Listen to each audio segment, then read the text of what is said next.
Hello and welcome back to Up the Villa podcast. If you're new to the channel, subscribe, drop this video a like, and get involved in the comment section down below. So I'm delighted we're joined by former Aston Villa goalkeeping coach legend, Neil Cutler. How's that for an introduction, Neil? Yeah, great. I appreciate that. That's a big one.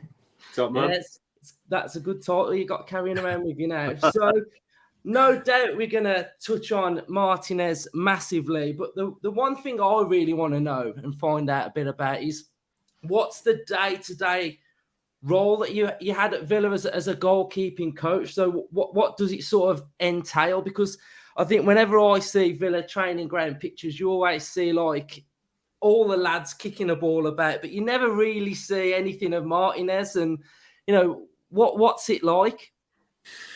Differs really. It depends. We could go into like a lot of detail here. If we've got a few hours, we could go into all kinds of detail, but we got all night. The start of the week, obviously, we'll be working hard on putting right what we've done wrong the game before. So it'll be a lot of detail on how we get better, how we improve, both as a team and as an individual. And lots of conversation, really. Lots of conversation, getting Emi's thoughts, because, you know, it's important that when you finish a game, you get a lot of information from Emi and from the goalies on how they felt in the game, because you can see the game, you can watch the game, but you've got to get the best understanding of how he actually feels during the game, because it might be completely different to what you see. So it's getting like a real emotional, psychological view of, you know, his mindset, how he felt the preparation went, how he felt the game went, and then his take on, because normally Emi is possibly his own worst critic. So if we've lost the game, he'll be bouncing off the walls. He'll be like, I've got to get better. I've got to improve. You know, I need to do this and I need to do that. So it might be a case of calming him down and giving him a structured, detailed way of what we're going to do to improve and what we're going to do to make sure that if he's conceded a goal, we best prepare for that so it doesn't happen again. So that'll be, if it's gone well, it might be that I'm bringing him down a little bit. You know, he'll be like, you know, because he's brilliant. He's brilliant, but you got to know how to take him. So he'll be the first one to say, "Oh, what a save that is!" You know, like, and it's like, you know, but as a goalie, as a goalkeeping coach, and as a club, you want that. You want him to be that. He's usually right as well, isn't he? Exactly right. Yeah. Exactly right. So Neil, would this just be you and Emi, or would this involve Jed and Robin? Is it like a group effort? These it depends really. Post-match analyst. Yeah, I tended to change it. So it'd be me and the analyst and Emi. But sometimes I'd get all the other goalies in, you know, and get their perspective, get their ideas, get their thoughts. When we had the likes of Tom Heaton and people like that, when we had a more senior group, I felt it was really important to get his point of view and his ideas and his thoughts because of his experience. And not only that, his personality is that good. And, you know, he's that kind of person that everybody else would just respect his opinion anyway. You know, it wouldn't feel like he's attacking you in any way. So I always had lots of discussion with the goalies around that time where we could, with everything, would be talking, you know, the details of goalkeeping. Some of the discussions we had were unbelievable. You know, the details that we went into were fantastic. But yeah, in terms of Emi and Emi's debriefs, a lot of it was just me, him, and the analyst. So I could get, you know, a lot of detail out of him. I could really coach, you know, how exactly he was feeling and exactly what his views were. So yeah, win, lose or draw, make sure we have a debriefing. That'd be mainly on a Monday, or it depends how quickly the games are coming around. Might be a Sunday, and then Tuesday. Really, we're building into a lot of detail.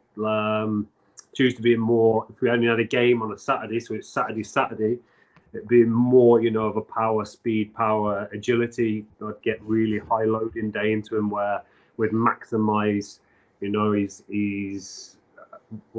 day, his loading day. So we tend to make sure he does his Pilates.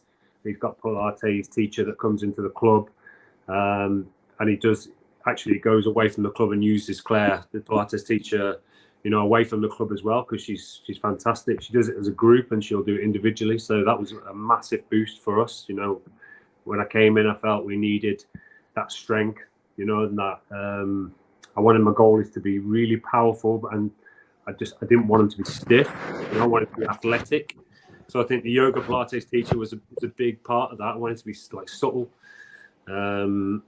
So, I wanted them to maximize the time. I wanted to make sure they were covering all bases, and she was a big part of that. So yeah, Pilates, make sure we get that done, and then we get the gym stuff done in the morning, then into the speed, power, agility stuff on the Tuesday. Like I say, maximizing loading, making sure, because once we've got that Tuesday over and done with, and we've got Wednesday off, then Thursday and Friday are very tactical sessions. So the speed, power, agility sessions start of the week, and then the end of the week will be very technical, tactical. I've got a question. As a specialist coach, which goalkeeping coaches are, because it's a specialist position, isn't it? Do you get free, not all free rein, but do you get to sort of plan these things yourself? And do you have to obviously liaise with the management, the manager and their coaches, and say, this is what I want to do this week? So do you get a little bit more free rein to do that kind of stuff, or do you have to do it within like what the manager sort of sets out each week? I think it's a bit of both, really. I think it's trying to work around the manager wants and needs, but if it means we have to go out a little bit earlier to ensure that we get the detail done, and that's what we used to do a lot. It's tough to go into a manager and say, look, we're not coming into your meeting today because we've got a lot of other stuff we need to do. You'd be like, what? Yeah. Like, you just can't do that. So you've got to be able to have the right kind of personality, and to be able to have the right relationship with the manager enough to go, well, I think this might be, what we need a little bit more, this might be more important.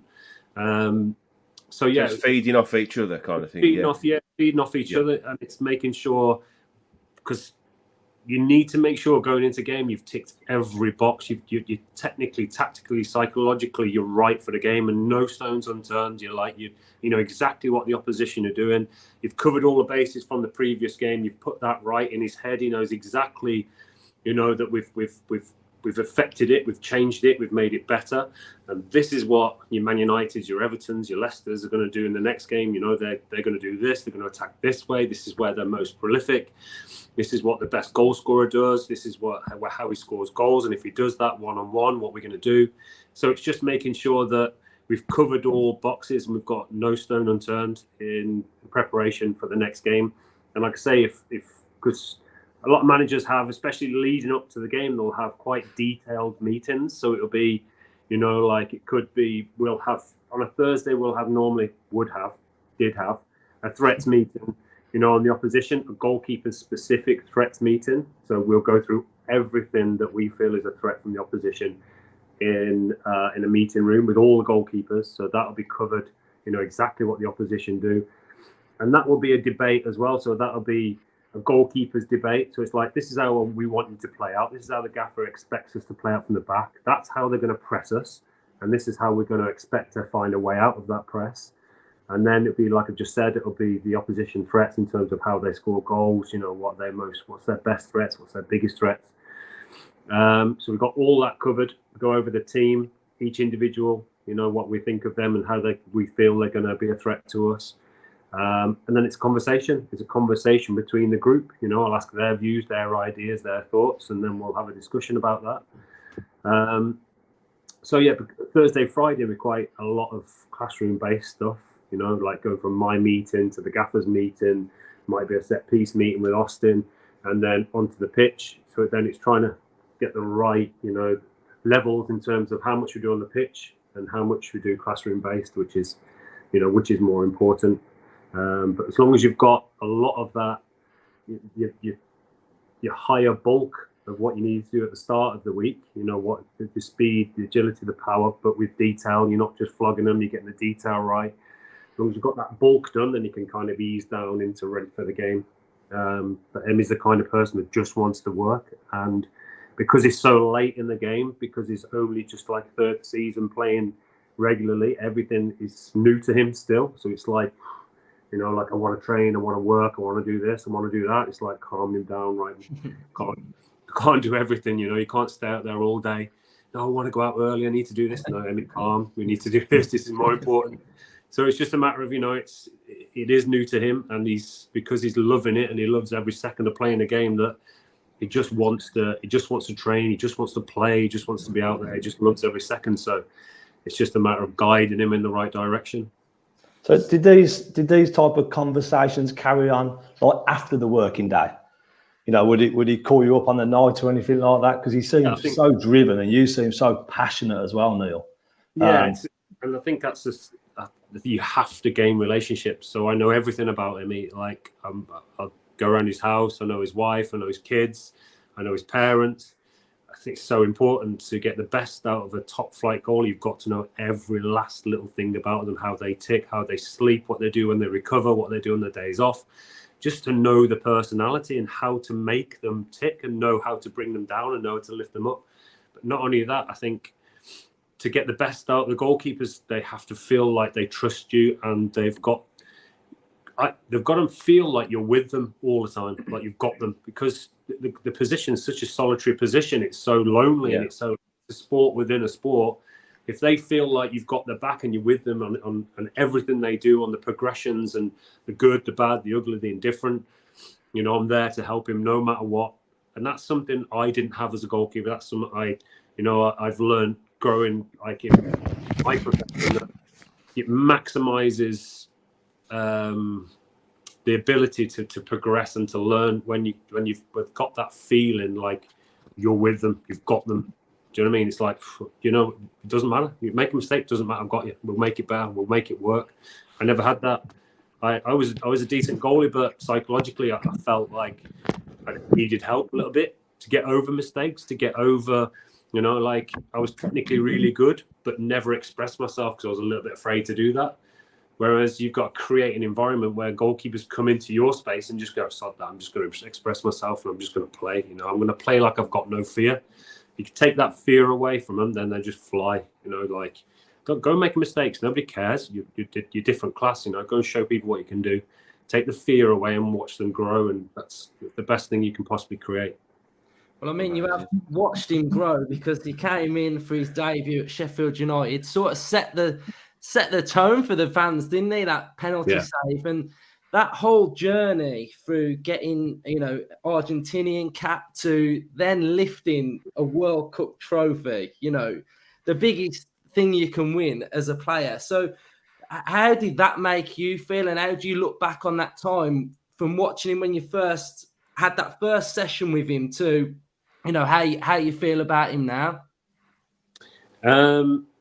Obviously, I'm super proud, you know, and when he first came in and we had the meeting, we sat down. I'm like, what do you want to achieve? You know, what do you want? What do you want to get from this move? You know, you're not just coming here to tick a box. What are you doing? What's your, you know, what's going to make you be the best version of you?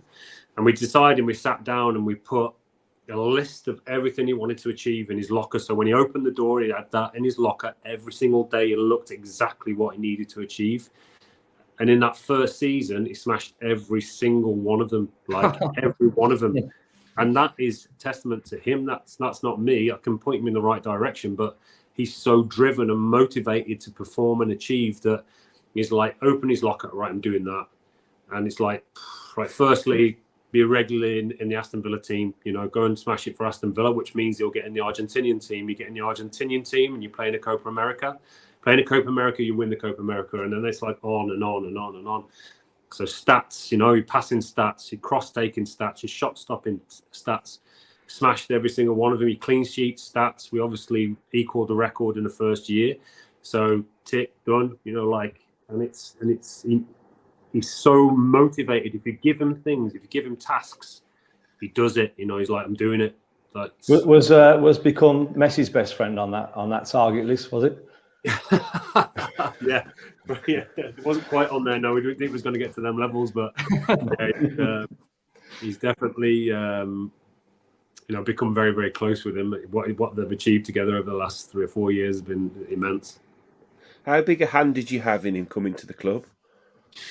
Yeah, pretty big actually. And also, was there other people in that sort of conversation? There must have been obviously other keepers that were under consideration at the time as well. So what sort of made him stand out above all others? Being as that, like you say, up until he came to Villa, he wasn't a regular anyway, was he? Well, the thing was, Aston Villa's grown now. Obviously, it's a massive club, and it's got a department of scouts. It's got a department of statisticians. You know, people that are looking to pure detail of all the best goalies throughout all the leagues. And I just work a little bit different to that. You know, I look at a goalie and I see somebody that I think I can make better, or I know I can make better. And it might not be top of the list in terms of clean sheets, and it might not be top of the list in terms of pass percentage, but I see somebody that's got the biomechanics that I know I can make better. I look at somebody and see they've got the drive and the determination and the emotional side of it to achieve. And, you know, I look at somebody and I go, you know, if I could just get my hands on them, I know I could turn them into something really big. Emi was exactly that. So Emi, when I looked at Emi, I was like, he's South American in terms of he's passionate, he's driven, you know, wants to achieve. Not only that, he's South American in terms of his speed, his power, his agility, but he's also had like a British upbringing in terms of who he's been coached by. So he holds a good shape. So biomechanically, he moves really well around the goal. You know, he's not just triggering and falling back and, you know, big triggers with his hands and leading with his feet. He actually holds a really good shape. So all that coupled together makes, for me, an outstanding goalie. I just needed to tweak him with detail, you know, loads of detail, hit him with it. And I knew that he was the kind of character that would take all that on board, because he just wants to achieve, he just wants to get better. So you could get a goalie and pay 30, 40, 50 million from whoever it is, because his stats are unbelievable and blah, but, you know, I then had to go and speak to Dean Smith, who was manager at the time, and speak to Johan and Christian and those kind of people and say, look, you know, for 18, 19 million, this guy is an absolute snip, because I think I can make him a whole lot better. And luckily they listened to my opinion and believed in what I could do. So I'm really grateful for that, you know, that they understood that I could have an effect on Emi and turn him into something pretty special. Help turn him into something pretty special. What a legacy, though. What a legacy you've left with him at the Villa. You know, unbelievable. Yeah, and when we're talking about the World Cup, and, you know, when Emi won the World Cup, it was a little bit bittersweet. You know, it was just a massive relief and quite emotional time for me and the family. You know, everything that we'd done 3 or 4 years of really hard work and determination and drive. And then you look at it and you go, I'm no longer his coach. Do you know what I mean? So it's like, all that is like, I kind of wished I was still there and I could have, you know, like celebrated with him a little bit more. And, you know, like it was pretty difficult, but in the end, it's all him. It's what he's achieved. It's what he has done. It's not me. It's him. I think he's pretty well made it known that you were a very important part of his journey there, Neil. I've got to be honest, and the Villa fans know that as well. Yeah, I think it's just, you know, we gained a close relationship, and we've still got a close relationship. But if you see how he goes about his work and what he does to achieve that and what he gives up in order to be the very, very best, then, you know, like you'd understand that a lot of that was him. It's like he's given up everything. You know, he come over 14, 15 years of age, probably a little bit younger than that, 13, 14 years of age, couldn't speak the language. And he's had a lot of ups and downs, and his desire to achieve is huge. You know, it's massive. You know, like in terms of, like I just said, his nutrition, his work with the sports scientist, the strength and conditioning coach. And this is something else we go into when we talk about Villa and we talk about the staff, the backroom staff that we've got at the club are very, very, very good. People like Paddy Moore, Ollie Stevenson, the sports science departments, the strength and conditioning departments, like brilliant. Like some of the characters, the doctor, the masseurs, the people that don't ever get a mention, you know, but they properly graft, right? Some top people there that the bedrock for the player development and the players getting better. And we talk about the coaches and they get the glory, but the ones underneath it, the real grafters, never get a mention, but they're top characters and top workers and real hard working and top of their trade, you know, top of their industry. And they never get mentioned. And that's part of Emi's development, and they deserve to have, you know, a real pat on the back for helping Emi in his development from really where he came from to where he is now in terms of his speed, his power, his athleticism, nutritionists that we've got at the football club have helped him in terms of how he prepares, how he eats. Goalkeeping nutrition is different to outfield nutrition. You don't quite need the same carbs. You need to be lighter on the pitch rather than you're not going to burn the same kind of carbs in before games and during games. So you need to be very careful what you're eating. Nutrition is very important. Club masseur goes around to his house, make sure he's right for games. The detail of he gets the masseur to his house and make sure he's preparing properly. So loads and loads of little details go into the development of a very good goalkeeper. Cool. So going back then, again, you've been on you was on a massive journey with Aston Villa because, when you joined Villa with Dino, we were sort of mid-championship, and to get promoted in the first part of the journey was just amazing. So what was it like in that season, sort of the playoffs, the final, and everything? That 10-game winning run that we went on as well was, massive. Yeah, it was quite difficult actually because I was at West Brom at the time, and West Brom took me from Walsall. I was at Walsall and everything, like all I ever wanted to do was reach the Premier League. I felt like I was doing a really good job at Walsall. I was producing these goalies. They were going on and I was getting left. Rich O'Donnell went to the Championship. Neil Etheridge went to the Premier League. And I was just staying still. Dean Smith went to Brentford and I stayed at Walsall. I'm like, when am I going to get my chance to move up? I'm absolutely grafting. Did he try and take you to Brentford with him? Sorry, Neil. No, I think at the time they already had a staff in place. Okay. And it was just him and Rich O'Kelly. And then it was like me and John left to really look after Walsall and try and take that place forward. And then Ben Foster and Boas Myhill at the time made sure that I moved to West Brom, helped me get that move to the Premier League. And I was like, hang on a second. One minute I'm at Forest Green Rovers, next minute I'm at Everton away, in the Premier League. And it was like, oh my God, this is unbelievable. This is everything I've ever wanted.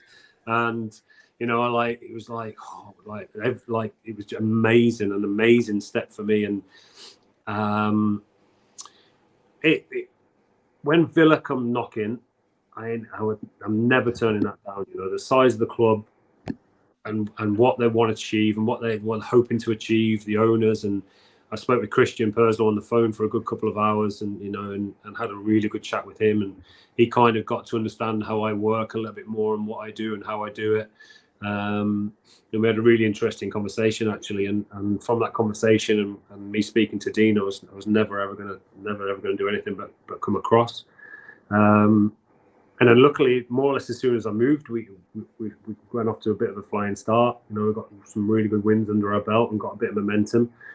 But it was always difficult. It was difficult because the team we had wasn't really set up to be top end. We struggled a little bit with players. But as the season went on, we managed to gain momentum. And once you get that momentum and you get the fans behind you like we've got, then you've got every chance. Yeah. In the January, obviously Steer come back from loan, didn't they? Yeah. Because we were bouncing in between Nyland and Mark Bunn. But making Steer number one for that second part of the season is one of the best moves. And I'll get the promotion. His save against Sheffield Wednesday, the penalty, the 2 legs against West Brom. Yeah. How good was Jed to work with? Yeah, I mean, before that, obviously, I think Mark Bunn was coming to the end when I came in. He was coming to. He never played when I was there. He was struggling with his hips a little bit and really coming to the end of his career. But we had Orjan was, for me, a top goalie, and it's like it's difficult. But his left foot, his right foot, he's athletic, he's quick. He's like. And when I first came in, we managed to get some consistency out of him. He started to play really well. I think, didn't he snap his Achilles at the time? I think that's when he got injured. Yeah. But we were getting some real consistency out of Orjan, and then he got injured, and then obviously he dipped and he moved away. I know he didn't have the greatest of start before I was there, but we managed to get some kind of consistency out of Orjan, and he has got every attribute. He's got some really good attributes about him. But yeah, I think Oyan got injured, and then Jed came in and was instrumental. You know, the thing about Jed is that he's so consistent in what he does. He's not an Emi Martinez. He's not going to do something unbelievable. He's going to be a 7 out of 10 every single week. You know, and if you're a team that wants to get promoted out of the Championship, he's the guy. He is the guy, because you see him in training every day. You know, he's just 7 out of 10, 7 out of 10. He goes into a game, 7 out of 10. You know exactly what you're going to get. He ain't going to mess up. You know, he's going to be shape, and his style are very, very good. He's very calm, and he's good around the group. You know, the lads like him. And I think because if the lads like a goalie, I think they try even more to help you keep the ball at the back of the net. Do you know what I mean? They'll put the body on the line, they'll put the head in the way. Do you know what I mean? I think that's just a little thing with Jed, because he's a good character, he's a great kid. And I think that the way they defended in front of him and the way that Jed was playing was fantastic. And like I say, his heroics with penalties were, and that was a bit of a strange time for me as well, coming against West Brom, and in the opposite dugout, Jimmy Shan, who I got to know very well in my time at West Brom. So it was a bit of a, he only spoke to me a couple of times since. He's not my friend. Holding a grudge. He's all right, bless him. But it was that penalty shootout that did it, wasn't it? Yeah, exactly. But yeah, and Jed is another one with injuries. I really feel for him, because he is so devoted and dedicated to his job and his industry and his position. You just wouldn't wish anything like that upon him. You know, he just needed that little bit of luck, but just every time he got a chance, got injured, and I just really feel for him, because his desire to play and his desire to win and to, you know, progress was first class. I think one of the things that's gone down in Villa history was the Jed Steer stare, which apparently was staring to you, wasn't it? We were told. I can't remember who was taking the first penalty. Holgate. So Holgate, that's who he was walking along with, yeah. The issue we got right at the time, and I've been slated for saying this, right? But what you want to do, Neil, you can retract it now if you want. Can you cut it out? Say it was all a mistake, and we'll go back to the staring out. But the problem we had, right? All West Brom's penalty takers went off the pitch. You know, like Chris Brunt went off the pitch. So we only had a few left. Like, we went through them all, and we were like, we only had a few left that we had. We had that you've done your research on. Yeah, we did all that research, but you know, there wasn't hardly any penalties. Like, Holgate hadn't taken many penalties, and like a few more hadn't taken many penalties. So Jed's looking at me because we didn't have him down to take a penalty, so he didn't know which direction he was going. And normally the goalies look at me for every penalty anyway, because I've got it down. I know exactly which way we said he was going to go. So basically, and if I'm 100% honest, I guessed which way he was going to go. So when Jed looked at me, I had no idea. So I guessed which way. And being a centre half normally, or a defender, they normally open up. Yeah. So it was a calculated, risky guess, but it worked. And I'm not taking credit for it, by the way. I'm not doing that. Jed saved it. Jed was the one. And when I'm saying which direction, they don't have to go that direction. You know, I'm just saying. I think he might go that way. Jed might have chosen the other way, you know, it's just one of them. But I think, doesn't that show that, like you're saying, that relationship you have with the keepers, trust. He's looking at you thinking, oh, right, we haven't done any research. I'm looking at my coach now thinking, what are we doing here, boss? And just that confidence you must have exuded in him saying, right, go that way. You know, that straight away, that gave him that confidence, inner confidence. Okay, I can do this. So, you know, it's small margins, isn't it? Exactly right. They've got to trust you, right? And you gain the relationships because they know you're doing everything you can to help them, to make them better, to improve them, to help them win games and to help them progress their careers, no matter what it takes. So I think once you gain that relationship and you gain that trust, then, you know, you got that closeness and that real close-knit, and that's the kind of environment you want to create. And especially when, like I said before, you got young goalies coming in and through in that environment, they need to feel so relaxed and so at home that they can just go and express themselves. Back in the day when I played, it was more like, how can I make this goalie make him feel as bad as he possibly can? You know, keep him in his shell as much as possibly can. That's just the way football was back in the day. You know, you'd just be like, all right, you're a young kid, go and stand over there and go and play with them over there, and it was totally different.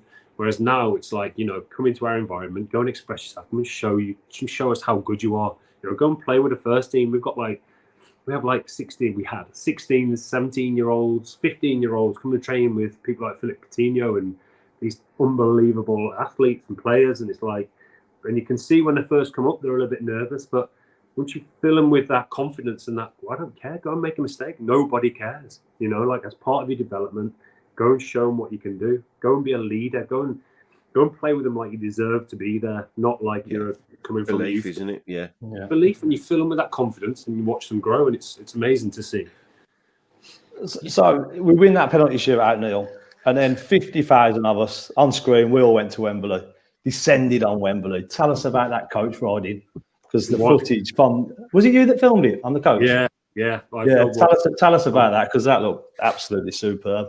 Well, before that, I remember me and one of the other coaches walked out of the hotel and we walked around and through the fans, just put that hood up, and we wanted to feel the atmosphere, and it was just like amazing. And I'm like, wow. So I filmed it because I knew what the atmosphere was going to be like. So it's just honestly one of the best feelings of my life. We had the music blaring on the coach, and when after we beat West Brom, we were like, and Dean says it quite a lot, that we knew we were going to win. We just knew we were going to win. We had that real togetherness. We had that momentum. We had the fans who were unbelievable. And going through the fans on the way into Wembley was one of the best feelings I think I've had in my life. It was like unbelievable. And like I said, we just knew. We just knew after beating West Brom, we knew we were going to get promoted. And that day was like an unbelievable day, like one of the best.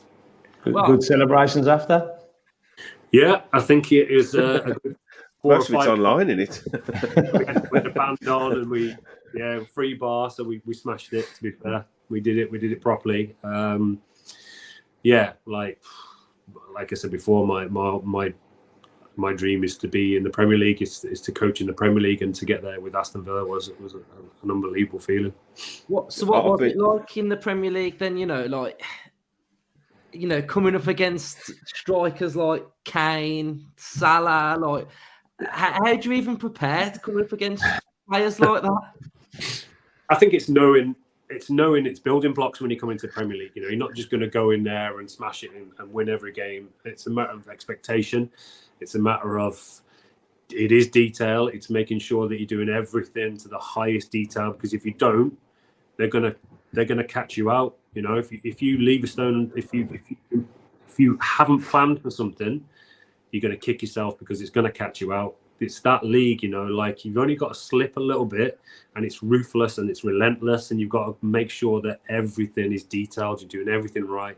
And I'm the type of character that won't sleep unless I've done something right. I'll be 100% gutted if I knew I hadn't prepared properly for something, or prepared Emi or one of the goalies right properly and 100% properly for the game that's gonna be ahead. And if you don't, like I said, it's that ruthless, it's that relentless, that you're going to get caught out and you'll lose a game because of it, because it's such an important position. How a couple of things on the coaching side when he went up, especially, is how obviously keepers now have got to be really good on their feet. So that's changed a lot from, I'll go back quite a long way to when keepers could just pick the ball up all the time. But nowadays they've got to be phenomenal with their feet. So that changed your coaching aspect of it. And then going into the Premier League, VAR, how has that affected? Did that affect your day to day? You're about sitting in the sort of classrooms doing stuff like that. Did the VAR issue give you any sleepless nights before or after game? Obviously, the recent one we've just had with Arsenal, I know you commented on a tweet, I'll put it actually, about that one when he was sort of missighted and it wasn't given. So is it frustrating as well? Some of the decisions that they are making and they continue to make are baffling for me. They are baffling. But I kind of found VAR a little bit easier to take, because I'd be sitting there with a couple of TVs in front of me, monitors in front of me, and I'd be looking back, like say if we conceded a goal that was offside, you look back and go, that's like 2 yards offside. Like how have they not seen that? And that would be enrage me for the rest of the game. But at least VAR see that. Most of the time they'll get the decisions right, whereas so many occasions I'll be like, I'll be on to the fourth official and spend half my time like raging at the fourth official. What the hell? How have you not seen that? It's like, do you know what I mean? And that kind of takes that kind of emotion away. It's like, okay, fair enough. That's offside. It is offside. That's the rules. That's how it is. Fair enough. Yeah. Rather than it being, oh my God, I'm going to kill him. I'm going to kill him. Do you know what I mean? So it's like some of the decisions, and they're human, so they're going to make errors. But as it goes on, What I can't understand is that they've got these computers, they've got these monitors, and they're still getting things wrong. That's what I can't take. Like, that's impossible to get wrong. That first season we were in the Premier League, was it Palace away? Did Lansbury score? Yeah. That was a bad. That, I felt like that season we had quite an unlucky time with it at the start, didn't we? I felt like. Exactly right. Yeah, that was the last minute of the game as well, wasn't it? If I can remember right. Kevin Friend, never forgiven. Yeah, exactly right. These are the things, and it is frustrating. But I've always thought, we've got all the best players in the world, and we've got, the best stadiums and this, that, and the other. Why haven't we got the best referees in the world? Fly somebody over. If you've got an unbelievable referee from Italy, pay him a fortune and sit him in our Premier League where, if he's the very best, then make him the very best in our Premier League, because it's the very best league in the world. So get the best refs over. Transfer window for refs. Yeah, do it. Make these decisions. You've hit on something there, Neil. We've come up with a good idea there. Yeah. Just to revert back, Neil. You said you were sitting in front of the monitors. What was your role on a match day when you was with Dino? Because I know you used to work on the set pieces as well, but didn't you used to sit up in the stands as well in front of the monitors and have a view from there? That was more with Steve. With Dino, was more hands-on, really, because there was less staff, and obviously me knowing Dean as closely as I do, he would bounce things off me now and again. Set pieces were a big thing, obviously, at the time. So, yeah, I was there to help him and support him as much as I possibly could. When Steve came in, it was slightly different because he brought a lot of staff with him. So I kind of moved away because I can see so much more from up in the stands, and it's less emotional. Like I just said, I get emotional. I feel everything because of my desire to win. I'm arguing with the opposition bench. I'm arguing with the fourth official. I'm like a fan. I'm like, it's like intense for me. Whereas if I'm upstairs and I'm watching it on the monitor and I can rewind things and I can write things down for Emi and I can see his position better, and at half time I can go in with a clearer mind. So when he's asking about how he's done, what do you think? What do you think about this? What do you think about that? I can go, right, what do you think about this, and this? And I can even show him a couple of clips on an iPad and say, look at this, look at your position, think about this or think about that. And it's so much better because it's less emotional and I can stay nice and calm rather than me pacing up and down because I'm raging at the fourth official for a crap decision. It's like, it's so much better. And when I go back into it, I'll probably ask to sit in the stand again, because it gets so much more from that and it's not so intense. So before we finish off then, what is next for Neil Cutler? It's a difficult one, it's really difficult because for the last 4 years at Villa, I gave it everything and produced a philosophy that was really working. We've got young goalies, all internationals, all coming through the system. The philosophy was working. Coach education, the coaches we got in the system, Mark Naylor and Michael Pearce and people underneath him, these young coaches coming through, all working from the same philosophy and everything, the way Emi's been playing and the way, win the World Cup. And it was just like, I gave everything and it worked. And then all of a sudden it gets cut off and you're a bit like, do you know, like it's a bit like it's ruthless, isn't it? Now it's ruthless. I understand it. It's football. That's the way it is. New staff come in, new ideas, new thoughts. Completely understand it, but it doesn't take away the emotional side. I think you personally need a little bit of time to sit back, take stock. Yeah, because it does knock the stuffing out of you. And people won't realise how much it does actually affect you. And even with managers, I'm sure it'd be exactly the same. You go from all this like intense passion and drive to win, and all of a sudden it's not there. And it's like, like the relationship I had with the staff, with Emi, with the fans, this particular football club, I've got a real like tight feeling for. It's a club that means a lot to me. And when all of a sudden you go from being involved in it and around it and not being anywhere near it, you're like, oh, this is going to take a bit of time. And it does. You don't just get over it. It's like, right, I need to sit back now. I need to recharge. I need to rethink. I need to restart. Some time out. This is the big thing, and what you don't realize is it takes over your whole world. You don't see the kids very often. You don't see the missus. You don't have really any kind of life. It's like you can't just go away when you like and take the wife away and go on a nice weekend. It just doesn't happen. So it's just a chance, for me to be human again a little bit, and have that human side again, and think about the next step. I'm going to bring a podcast out. I'm going to bring like a coaching specific podcast. I've had a lot of people say, what does my son do here, or have you got any tips? Or so I'm going to bring great coaching. Yeah, I'm going to bring a YouTube channel out which caters for all, from professional all the way down to young goalies. And Ben Foster's going to help produce that for me. So I'm going to link in with Ben and produce something quite good. I think we've got a real good feel for it.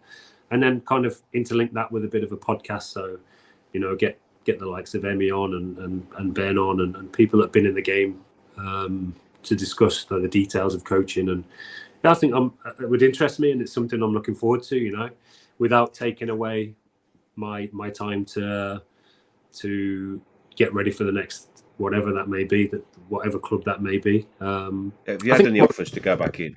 No, nothing. No. I think it's difficult now. I think it's difficult because, as we've seen with managers tend to have, like you said, managers tend to have their own set of staff, don't they? They take around with them, don't they? No, and especially foreign staff. Like foreign managers will have foreign staff. They'll bring in all their own, which they would because they have to have trusted people around them, and it's really important. But if you find that more and more and more, it's difficult to then get in. But whatever he will be, it's whatever's right for me will happen. So it's just a matter of staying calm and staying focused and going to watch games, going to watch other clubs train and seeing how they do things and keep learning and keep progressing that way without taking away from the fact that I do need to rest and I do need to, get that time with the family. Cool. Right, we'll leave it there then. I just want to say thanks, to be fair, because ever since I've been a Villa fan for 33 years, I was too young to remember us winning the League Cup, etc. So I've never really seen Villa win anything. So my best spell as a football fan has been going through the journey that you've been on at Villa. So, and I think whatever Villa achieve in the next 3, 4, 5 years' time, it's all down to the foundation that you, Dino, and everybody at that time put in. So I want to say thanks for that. And thanks for coming on our channel because it's been brilliant. No problem at all. No problem at all. I think that was the most, just quickly, I think that was the most important thing. When Dean came in, he was so good at getting that closeness with the staff, the players and the fans. I think that was a unique time. He brought us all back together.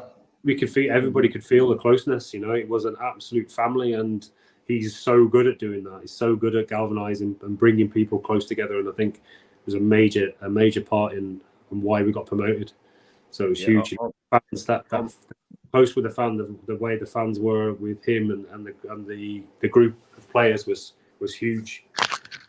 I'm the senior citizen of this podcast, and I'll go back a bit further than these guys. And really, I echo what Luke says. I think we were losing the club. I think the fans felt that we'd lost the club.